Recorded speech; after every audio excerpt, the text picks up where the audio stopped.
Aurorah is back. We are approaching the 5 a.m. hour. And the other thing that I wanted to share with the secured entrepreneurs this morning for the 3 a.m. shenanigans is the secret language of money. Now, when we do our VIPs here in Las Vegas, and for those of you who do not know, we have an amazing time at the Four Seasons Hotel here in Las Vegas because it is a non-gaming hotel. We prefer that hotel.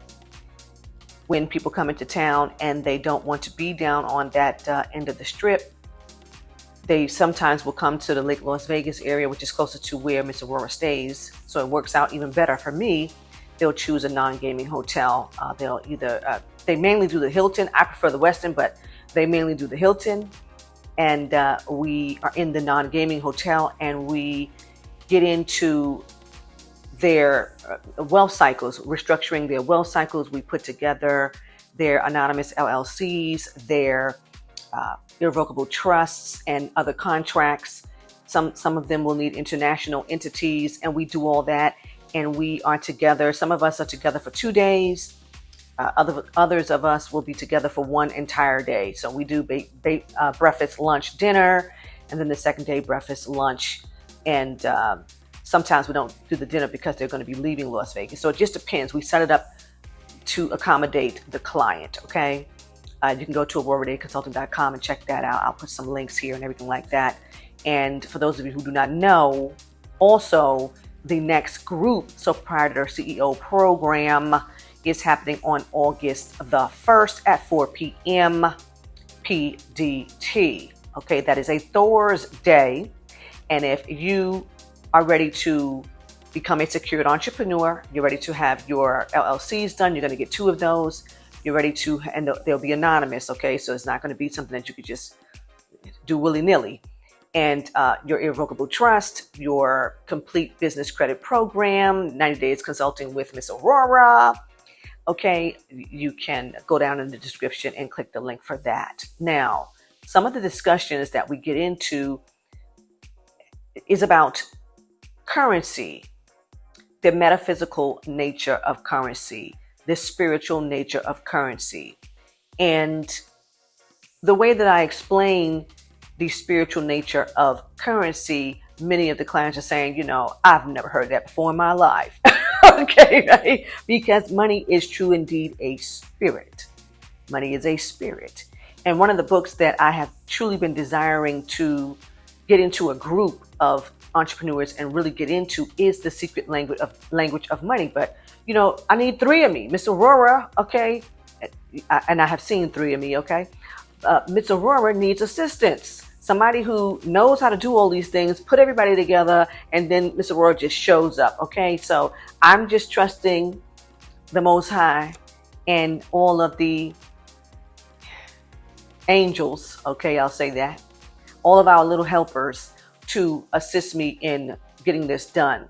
So I want to start chapter 2 with all of you today. And I will continue this because there's so much juice in this book. And this is really for the entrepreneurs who really, you know, you're struggling and you're saying, you know, some of you are doing entrepreneurship because you really don't have another choice.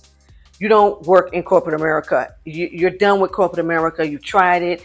You're not making enough money. You're stressed. The toxic environment. I mean, there are all sorts of reasons why people come into entrepreneurship. There are many of us, you know, like myself, who just know that there's no plan B here, buddy. Like, this is it. This is it. Wherever you find yourself, you're going to be doing something independent. But there are many who, because this is not a natural thing to them, they start something, they're following somebody, and they're saying, okay, you know, why is it that I'm not making money? I'm doing exactly what the people told me to do. I took the course. I started doing everything. Nothing is happening. Well, you must understand that you have a money story. You have a money story. And there is energies, plural, attached to the feeling, the emotion, and the vibration of your money story. Okay, now we're getting into it. Okay, so we just talked about energies that have attached themselves to you, entities that are attaching themselves to you. Well, do you not know that there are energies, spirits, entities that have made it their mission to block currency from flowing to you, but you are helping them because there is a money story running in the background. You've got a money story, something that came in through your eye gate, came in through your ear gate. Hello. There is a memory, a collection of memories supporting your money story. So what's happening? You're on the loop. Well, there's times when I come into a lot of money. By the time the money comes, I need the money. I have to pay bills. I got to support myself. I'm going to get myself a couple things. You don't even think about investing the money because it's not enough of it. And then you're in the dry spell again. Then you work your way out of that. Here we go. Here's the money again. Now we're on a dry spell again. It's the roller coaster. That is because there is energy being supported by your money story. So I want to start in chapter 2, where Dr. Kruger, this is Kruger MD, okay, who writes this book. Okay, let me put it up here. This is David Kruger MD with John David Mann. Okay, they did such an excellent job. Here we go. What does money mean? Money is power, so said one. Money is a cushion, so said another. Money is the root of evil, so said still another. Money means freedom, so runs an old saying. And money is all of these and more. Money pays for whatever you want. If you have the money, money buys everything except love, personality, freedom, immortality, silence, peace. The People, yes, by Carl Sandburg, written in 1936. In 2001, the National Household Travel Survey revealed that there was an average of 1.9 personal vehicles owned or available to each U.S. household. That's about 2 cars per home. For a country in which barely 1 household in 5 owned 2 vehicles in 1960, we've made some impressive strides. But here's the really interesting statistic. The same survey showed that we have only 1.8 drivers per household, fewer than the number of available cars. If every driver in America got into his or her car and started driving at the same time, we'd have something like 10 million cars left over. In other words, it's right now technically impossible for us to drive all the vehicles we own. And since it costs nearly $10,000 a year to own and operate a vehicle, we as a nation are now spending in the neighborhood of $100 billion each year for cars we cannot drive. Who's having this experience? Who in the secured entrepreneur movement? Who in this community? Who's visiting? Having this experience? Are you living in a household where you have more car than people? I don't know. Somebody comment below. When you've got more cars than you can possibly drive, you've moved beyond the realm of utility. You've crossed over into the financial twilight zone. We don't need those extra vehicles and can't use them. So why are we paying $100 billion for them just to sit there, inert, in our garages and driveways? The answer is that sometimes a car is not a car. We're not spending that $100 billion for a ride to work, a trip to the mall, or a lift to the ballpark. We're spending it on something else entirely. This reminds me of Brittany, one of the very first compulsive shoppers I'd ever met. Brittany showed up at my practice many years ago. Her experiences were among the first that prompted me to take a close look at the secret language of money. Brittany described her impulsive use of money as an attempt to possess something tangible to make herself feel better. I jump up and run to the mall when I have a powerful urge to buy clothes, she told me. The urge is like emptiness. I feel frantic, depleted, frenzied. What originally precipitated Brittany's urge to shop was her feeling of abandonment. Her parents divorced when she was 4 years old, and she alternated living with each parent, eventually splitting time with an aunt and several grandparents as well. Brittany was able to adapt surprisingly well to this relationship pattern and soon found she could use money as the medium of its emotional exchange. Whenever she wanted something, Brittany could intuitively find the soft spot in whichever one of her many parental figures she happened to be with at the time. Her mother would buy her clothes whenever Brittany felt unhappy. She learned how to approach her father for money and how to tap her grandparents for occasional incidentals. To Brittany, money was not money. It was the glue she felt she needed to hold together precarious relationships. Now here's a great money quiz. If we think Brittany's behavior is irrational, we ought to take another peek into our nation's garages. Like Brittany's trips to the mall, the 10 million cars we buy but will never drive are a classic example of the secret language of money at work. For reasons that far outstrip necessary or practical utility, we're spending an extra $100 billion on cars each year. There is a fundamental force at work here, and it has a profound impact on how we earn, how much we earn, and how we use our money. To better understand that force, let's make it personal. Start by answering the following question using a single word only. Don't think long about this. You'll have the opportunity to rethink your answer later in this chapter. But for now, fill the blank with the single word that comes to mind. To me, money means... Secured entrepreneurs, comment below. What does money mean to you? Your answer suggests a money equation, a primary meaning that you attribute to money. Your money equation is a filter or window through which you see people, possessions, and events, a portal through which you make decisions both great and small. For the soccer mom who equates money with security, that extra car in the family may be a higher priced but statistically safer Volvo. For her husband, for whom money means freedom, his vehicle choice may be an SUV capable of driving through the worst Alaskan blizzard, even though it's parked in his garage in Arizona.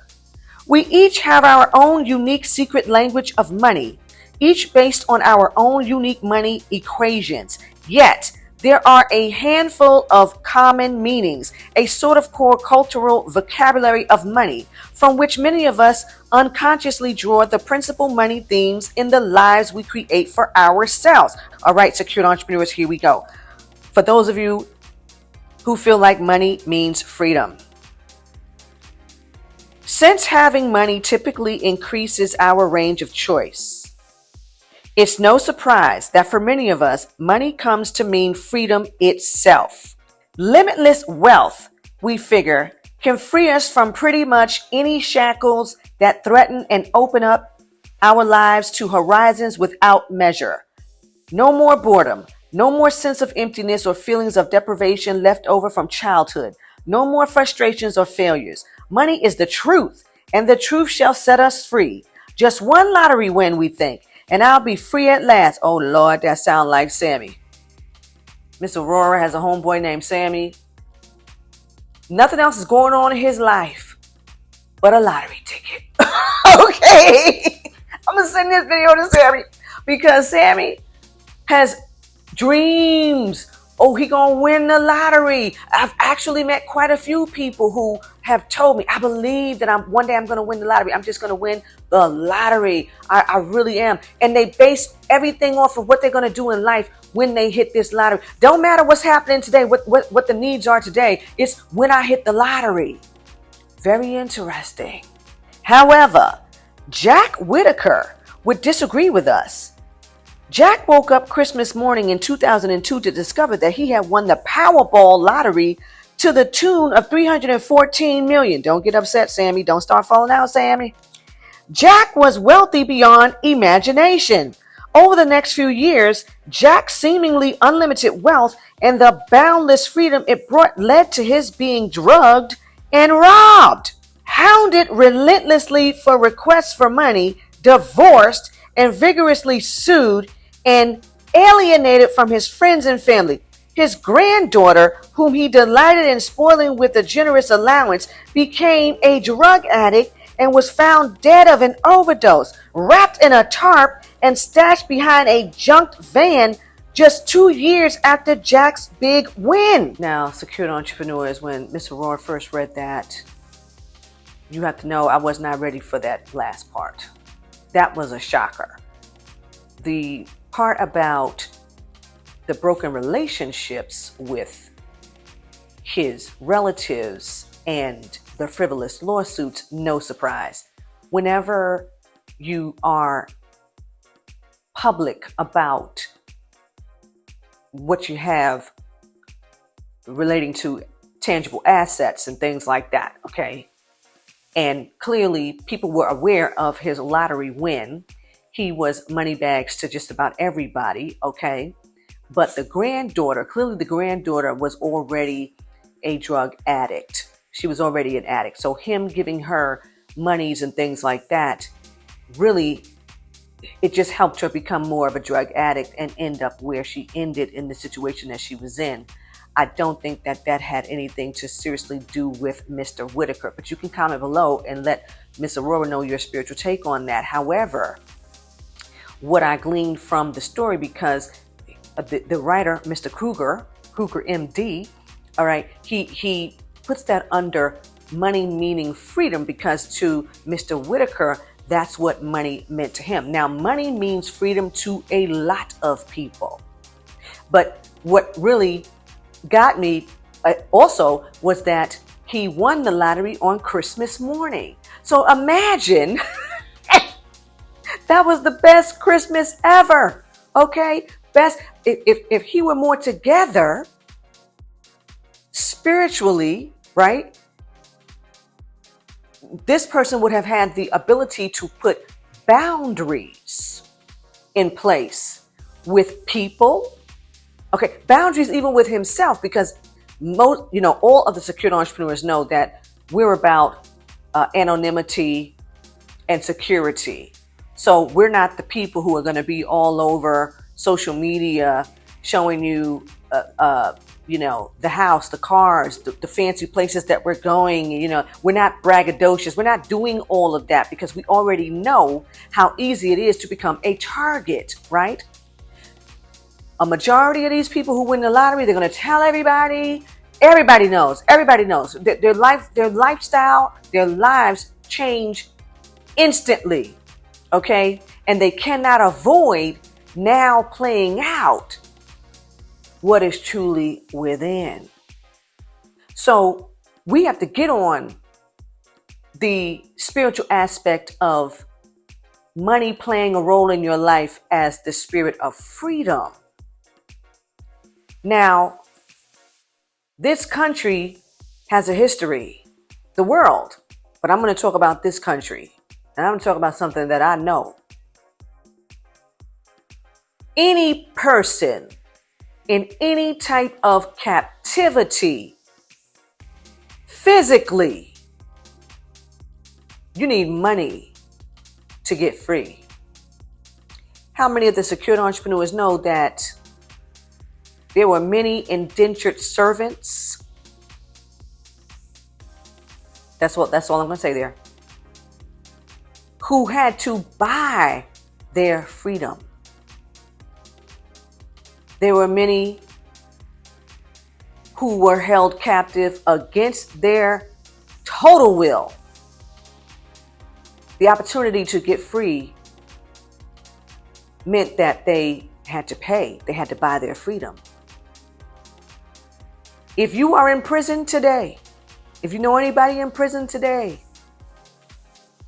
9 times out of 10, they're there because they come out of a poverty situation. They don't have the means to hire the most expensive attorneys to play the game in court, because that's really all that is.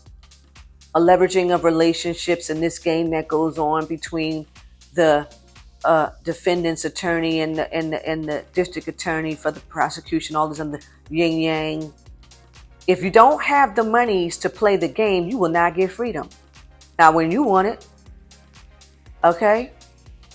So, money meaning freedom is a very real thing, but we have to be careful how we yield that spirit of freedom, how we allow or command the spirit of freedom to work on our behalf. I'm not going to go there. I'm going to leave this video. This is part one.